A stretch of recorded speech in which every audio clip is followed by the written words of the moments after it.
Salut à tous, c'est Life, les amis. Aujourd'hui, toute nouvelle vidéo, totalement différente d'habitude, car ça ne sera pas une analyse ou une explication. Aujourd'hui, on part sur une découverte d'un des plus grands chefs-d'œuvre de l'histoire du manga. Sans plus tarder, allons-y.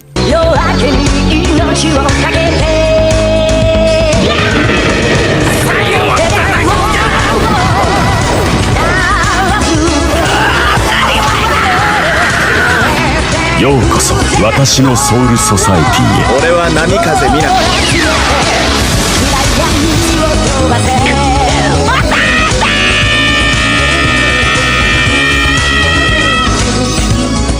Installez-vous confortablement et prenez de quoi boire et à manger, car je vais vous raconter une histoire magnifique. En 1600 a eu lieu la bataille de Sekigahara. J'espère que vous m'en voudrez pas pour la prononciation. Parmi tous ces combattants, il y a Takezo Shinmen, enfant d'un très grand samouraï. Cependant, lors de cette bataille, Takezo a choisi le mauvais camp. Je dis bien choisi parce que il a juste pris le camp pour aller se taper. Un petit Goku débile. Malheureusement, lui et son ami Matahashi à ce moment-là ont perdu cette guerre. Et ne voulant pas mourir du coup, parce que c'est un peu pas l'objectif d'une vie, ils ont décidé de déserter, donc de fuir. Cependant, un acte de désertion à ce moment-là de l'époque humaine, c'est la mort. Conscient bien évidemment de cet acte-là, les deux amis s'enfuirent de cette guerre et en cours de route ont rencontré deux femmes. Ces deux femmes étaient des pilleuses de mort. Ça veut dire qu'elles prenaient les sabres des personnes mourantes ou mortes sur le champ de bataille pour se faire de l'argent en les revendant aux plus offrants. Cependant, notre petit Matahashi, il a craqué. Il a abandonné son ami Takezo et sa fiancée qu'il attendait au village au-dessous pour partir avec cette dame-là, faire sa vie. Takezo, le frérot, vient de perdre une guerre, il a rien à faire. Il a fait quoi? Il est retourné dans son village. Retournant dans son village pour aller voir la mère de Matahashi et lui dire que son fils, du coup, il est parti avec une femme. Cette vieille peau, elle n'a pas du tout accepté et du coup, elle a ordonné à tout le village d'attraper et de tuer Takezo pour acte de désertion. Tout ça parce que son fils, il a aucune dignité et en plus, il a des goûts catastrophiques en termes de femmes. Mais le problème n'est pas là. Le problème, c'est qu'elle a cru que Takezo, c'était son fils la tapette. Pas du tout. Il y a eu une vingtaine de personnes du village à la recherche de Takezo. Ils se sont tous fait massacrer les uns après les autres. Takezo, il les a démontés. C'était une leçon de vie. Sauf qu'à ce moment-là, on va avoir l'arrivée d'une personne qui va chambouler Takezo pour la première fois de sa vie. En fait, je vous ai pas fait la description de Takezo, mais Takezo, faut savoir que c'est une personne extrêmement forte. Je viens de vous dire qu'il a réussi à se débarrasser d'une vingtaine de personnes au sabre en 1 contre 20 très facilement. Ça signifie juste qu'il est fort du coup. Pas du tout. Parce que cette personne-là qui va venir chambouler tout cela, c'est un moine. Takuan va rencontrer Takezo en face et il lui dira tout simplement qu'il est l'homme le plus faible du village. Là déjà nous en tant que lecteurs, on se dit mais qu'est-ce qu'il raconte? Comment ça il est faible? Il vient de survivre à une guerre, il vient de tuer 20 personnes, sabre à la main, fatigué. Ah non, il est fort Takezo là quand même. Pas du tout. C'est là où le chamboulement de Takezo arrive. La remise en question, elle est juste magnifique parce que pour la première fois de sa vie, il a entendu un autre mot que le mot monstre. Parce qu'en effet tout le village ne le considérait tout simplement pas comme un être humain. Pour eux c'était un simple monstre. Surtout après l'acte ignoble qu'il a fait. Je ne vais pas vous le dire au cas où vous auriez envie de lire l'œuvre, je préfère que vous découvriez ça par vous-même. Et du coup, il n'a jamais été considéré comme un humain, comme une personne normale. C'est là où ça a pris tout son sens. La seconde fois où il a été considéré comme quelque chose, il a été considéré comme faible. Et c'est là toute la philosophie de l'œuvre que je trouve absolument magnifique. Parce que finalement, qu'est-ce que la force? Qu'est-ce que signifie être fort? Est-ce que c'est la réponse que je vous avais dite dans mon ancienne vidéo top 5? Découper son ennemi en rondelles, battre son adversaire, gagner contre la vie. Finalement, quelle est donc la réponse finale à cette voie du sabre que s'apprête à porter Takezo sur ses épaules? Mais avant cela, il a bien évidemment l'une des meilleures remises en question que j'ai pu lire dans un manga. Vraiment, c'était sublime à lire. Et que se passe-t-il du coup dans cette remise en question que je vous vends tant depuis avant? C'est simple, il y a une remise en question comme le nom l'indique, mais plus sérieusement, il y a là le début d'un des meilleurs développements que j'ai pu lire. Parce qu'en effet, Takuan, sous l'ordre de la vieille du village, donc la mère de Matahashi, si vous avez suivi l'histoire, a attrapé Takezo justement et il l'a pendu à un arbre. Il l'a pas tué, il l'a juste pendu en mode pendule. Bref, du coup, à ce moment-là, Takezo il est resté vraiment des jours à suriner dessus, à se déféquer dessus. Il mangeait très rarement grâce à Otsu, donc la fiancée de Matahashi, lui ramenait un tout petit peu de nourriture de temps en temps. Mais Takuan le voyait très bien et il le savait qu'elle le nourrissait. Mais justement, l'ordre de la vieille du village, c'était la mort. Dites-vous, elle venait le voir tous les jours attaché et elle lui disait toi tu vas mourir, tu vas mourir. Il avait envie de la baffer à chaque fois que je la voyais, c'est trop. Sauf qu'il s'est passé quelque chose et honnêtement en tant que lecteur, quand je lisais cet tome-là, j'aurais jamais pensé que ça pouvait arriver parce que Takezo il était tellement fort, il dégageait tellement une puissance que les mots qu'il a prononcés, j'aurais jamais pu penser qu'il allait les prononcer. Il a dit mot pour mot à Takuan, tue-moi. Maintenant ça suffit, je veux mourir. Et c'est la première fois depuis le début de l'œuvre qu'il a un autre objectif que d'être sans rival. Il voulait pour la première fois mourir. La torture qu'il subissait des jours durant le rendait dingue. Et honnêtement, c'est un peu compréhensible. Mais Takuan refusera catégoriquement de le tuer. Il le fera la morale et le remettra en question avec une seule et unique phrase: les adversaires que tu as tués n'ont pas choisi leur mort. Cette phrase fera réfléchir Takezo sur tous les actes qu'il a commis depuis le début de l'œuvre, tous les morts, toutes les personnes auxquelles il a ôté la vie pour son pur égoïsme afin d'être le plus fort. Ces personnes-là aussi avaient une famille, des enfants à nourrir et une envie de mourir différente. Mais malheureusement pour eux, ils sont morts sous les coups d'épée de Takezo. Et c'est là où il a pris conscience que ôter la vie n'était pas si simple. Après cette remise en question totalement folle, Takezo aura toujours une envie de se suicider car pour lui, il ne mérite plus le droit de vivre. Et c'est à ce moment-là que Takuan le libérera de sa corde pour décider de le tuer. Il le portera sur son dos et décidera de l'emmener sur une colline assez éloignée du village où il le fera s'adosser à un gros rocher. À ce moment-là, Takezo, toujours pris par son envie de suicide, le cognera très fort à la tête pour se donner la mort, mais Takuan l'arrêtera et il lui dira qu'il n'est pas né pour ça. C'est à ce moment-là que Takezo pleurera toutes larmes de son corps et demandera à Takuan s'il a le droit de vivre. Et Takuan lui répondra tout simplement que Takezo Shinmen est mort en ce jour, en comprenant que la vie de l'homme était plus importante que cela et qu'il ne devait pas l'ôter sans une raison valable. Mais il lui dira aussi qu'une nouvelle personne est née qui ne commettra plus jamais les erreurs qu'a commises Takezo Shinmen. Et ces personnes se prénomment